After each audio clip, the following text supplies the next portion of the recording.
Everyone, अस्सलाम वालेकुम। कैसे हैं आप सब? मैं उम्मीद करती हूँ आप सब बिल्कुल ठीक और खैरियत से होंगे। अल्हम्दुलिल्लाह मैं भी बिल्कुल ठीक हूँ। तो आज के व्लॉग में जी मैं आप सबके साथ अपनी कुछ रेसिपी शेयर करूँगी जो कि आज मैंने ट्राई की हैं। वैसे ये वीकेंड का व्लॉग है और उसके बाद जो मैंने अपने लिए स्किन केयर होम बेस्ड बनाया था ना, वो मैं आप सबके साथ शेयर करूँगी। तो फ़िलहाल मैं यहाँ अभी अपना बेड बना रही हूँ। ऐसे जब सुबह उठ के आप अपना बेड बना लेते हो ना, तो रूम से एक पॉजिटिव वाइब्स भी आती है और आपका एक दिन का टास्क कंप्लीट हो जाता है और आपको कोज़ी फील नहीं होता आपके रूम में। जब आप जाते हो आप दूसरे कामों में लग जाते हो, क्योंकि जब बेड बिखरा हुआ रहता है ना, तो आपको भी थोड़ा क्लमज़ी फील होता है और फिर आपको कुछ भी करने का ना, दूसरे काम करने का दिल नहीं करता। तो इसलिए भी सारे लोग पहले कहते हैं कि सुबह जब आप उठते हो ना, तो सबसे पहले आप अपना बेड बना लिया करो, ताकि आप पूरा दिन प्रोडक्टिव फ़ील करो और आपको रूम से भी ना आपकी अच्छी वाइब्स आएँ और बाकी आपका दिन भी बहुत अच्छा गुज़रे। ये सबसे इम्पोर्टेंट टिप होता है सुबह उठ के बेड बनाने का। और जब आप आपका बेड बना लेते हो और हल्का सा फ्रेश हो जाते हो, और उसके बाद आपका दूसरा इम्पॉर्टेंट काम होता है कि आप हेल्दी ड्रिंक लें। और मैं यहाँ पे प्लेन वाटर ले रही हूँ। आप सुबह उठ के जब एम्प्टी स्टमक वाटर पीते हो 1 ग्लास 2 ग्लास, तो वो आपको बहुत फ़ायदे पहुँचाती है। मैंने आपके साथ यहाँ पे शेयर भी किए हैं। और वार्म वाटर पीते हो तो वो तो क्या ही बात है ना।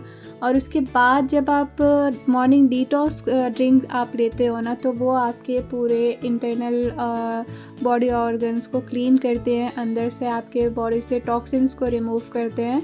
और बहुत से लोग सुबह उठ के नींबू पानी भी पीते हैं। मैं यहाँ पे हनी वाटर ले रही हूँ और आप चाहो तो इसको वार्म वाटर में भी ले सकते हो या फिर कोल्ड वाटर में भी ले सकते हो, आपकी जैसी मर्ज़ी आप वैसे लें। और इसके बिना पीने के बहुत ज़्यादा फ़ायदे होते हैं, स्पेशली आपके स्किन को लेके। ये आपके स्किन को अंदर से ग्लो देती है। तो सुबह उठ के ना आप लेमन वाटर या हनी वाटर ज़रूर पिएं, या फिर सादा पानी भी ना कभी कभार पी लिया करें जब आपका मूड ना हो तो। तो अब मैं आप सबके साथ अपना main skin care ingredient share कर रही हूँ। यह है जी मसूर की दाल। इसको मैं ना पाउडर बना के पीस लूँगी। मैंने ना अपने पहले स्किन केयर व्लॉग्स में भी आप सबके साथ शेयर किया है, जिसमें मैंने प्लेलिस्ट बना के रखी है अपने चैनल पे, आप चाहो तो जाकर देख सकते हो। तो उसमें मैंने डिटेली बताया कि मसूर की दाल के कितने सारे फ़ायदे होते हैं। ये आपके स्किन को लाइटन, ब्राइटन और इवन आउट करने में हेल्प करता है। बहुत कुछ शेयर किया है अपने स्किन केयर व्लॉग्स में, प्लेलिस्ट में अगर आप जाकर देखो तो आपको पता चल जाएगा। तो मैंने ना यहाँ पे इसका पाउडर बना लिया है। इसको ना मैं 2 बार छानूंगी, क्योंकि ये आप जितना भी पीस लो ना, थोड़ा थोड़ा इसका थोड़े बीट्स होते हैं, माइक्रो बीट्स, वो बिल्कुल भी नहीं पिसते, लेकिन अब वो इतना फाइन पाउडर इसका बनता भी नहीं है ना। तो फिर इसलिए मैं इसको 2 बार छानूंगी। और जो भी बचा हुआ प्रोडक्ट होता है, जो थोड़े मोटे बीट्स होते हैं, उसको भी हम वेस्ट नहीं करेंगे, उसको भी हम यूज़ करेंगे अपने बॉडी केयर के लिए। तो यहाँ पे ना मैंने इसके 2 अलग अलग कंटेनर्स निकाल के रख लिए हैं। ये फ़ाइन पाउडर है मसूर की दाल का, और जो दूसरे कंटेनर में मैंने रखा हुआ है वो उसके थोड़े मोटे बीट्स है, जो कि आप हैंड केयर पे, फीट केयर पे यूज़ कर सकते हो। बॉडी स्क्रब भी बहुत अच्छे से बन जाता है मसूर की दाल का, वो जो आप अलग से बना के रखते हो। और जो फाइन पाउडर है वो आप फेस पे, नेक पे यूज़ कर सकते हो, क्योंकि फेस पे, नेक पे आपको ज़्यादा हार्श नहीं होना होता ना, तो इसलिए फाइन पाउडर हमने बना के रखा हुआ है। ये जो मैंने अभी पाउडर बना के रखा हुआ है ना, ये 2 मंथ्स तक मुझे चल जाएगा अगर मैं इसको अपने फेस या नेक पे, हाथों पे ट्राई करूँगी। तो उसको मैं एलोवेरा जेल के साथ भी ले सकती हूँ, या फिर रोज़ वाटर के साथ भी ले सकती हूँ, हनी के साथ भी ले सकती हूँ। जो मेरे स्किन पे सूट करता है ना, मैं उसके साथ ले लेती हूँ। और वैसे करेंटली तो मैं अपनी स्किन केयर पे ना होम बेस्ड प्रोडक्ट्स ही यूज़ कर रही हूँ। और दूसरा जो अगर मैं यूज़ करूँ तो वो सनस्क्रीन होता है, और रोज़ वाटर कभी कभार मैं स्प्रे कर लेती हूँ। वैसे तो टोनर लाजमी करना चाहिए, लेकिन मैं rose water as a toner use करती हूँ, लेकिन वो भी कभी कभार, क्योंकि मुझे इतना ज़्यादा फ़ील नहीं होता कि जब मैं इतनी ज़्यादा skin care home based remedies से ट्राई कर लेती हूँ ना, तो दूसरी चीज़ों का मुझे एहसास ही नहीं होता कि मैं ये भी लगाना है, वो भी लगाना है। तो ये देखिए जी, मैंने यहाँ पे दोनों प्रोडक्ट्स जो है ना ये ग्लास जार कंटेनर में स्टोर करके रख लिए हैं और इसमें मैं बहुत आने वाले व्लॉग्स में आप सबके साथ शेयर करूँगी किस तरह से यूज़ करूँगी।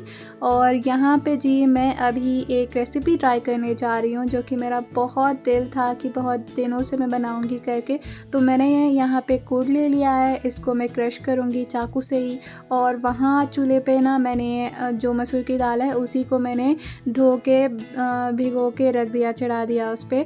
और मैंने मेजरिंग यहाँ पे इसलिए मैं नहीं बता रही हूँ क्योंकि मुझे इतना ज़्यादा पता नहीं है और मुझसे एक ब्लेंडर भी हो चुका था यहाँ पे और अच्छी खासी डांट भी सुनने को मिली थी मुझे मम्मी से।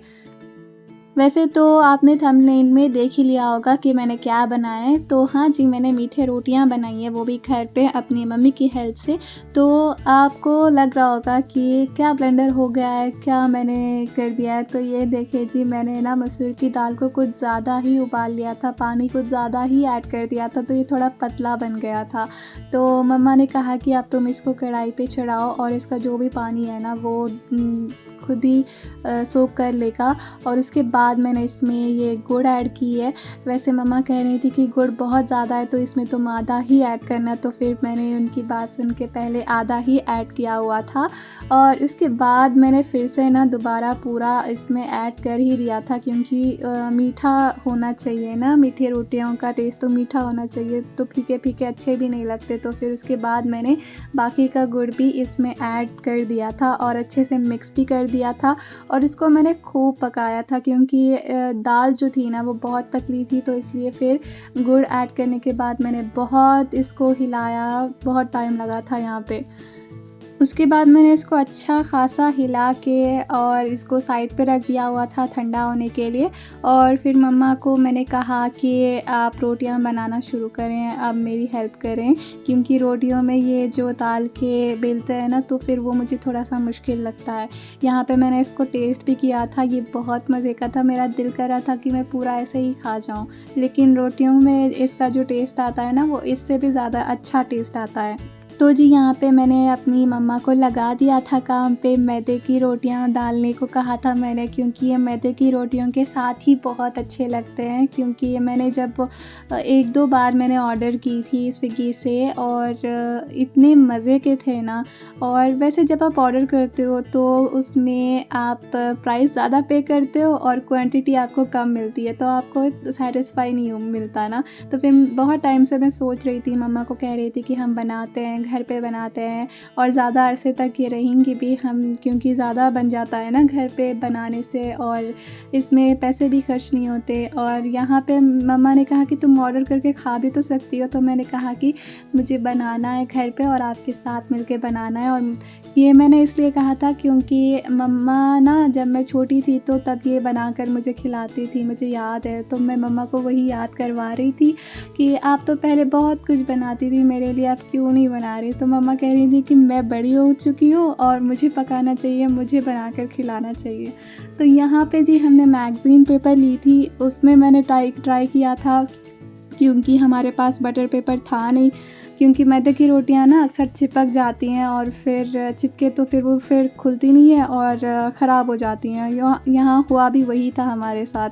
हमने सोचा था कि ये पेपर्स जो है ना मैगज़ीन के थोड़े स्मूथ होते हैं, बन जाएगी, लेकिन फिर मैंने क्या किया कि जो वाइट शीट पेपर होती है उसको मैंने तेल लगाया और एज ए बटर पेपर हमने उसको इस्तेमाल किया, तो अच्छा खासा यूज़ हुआ इसका।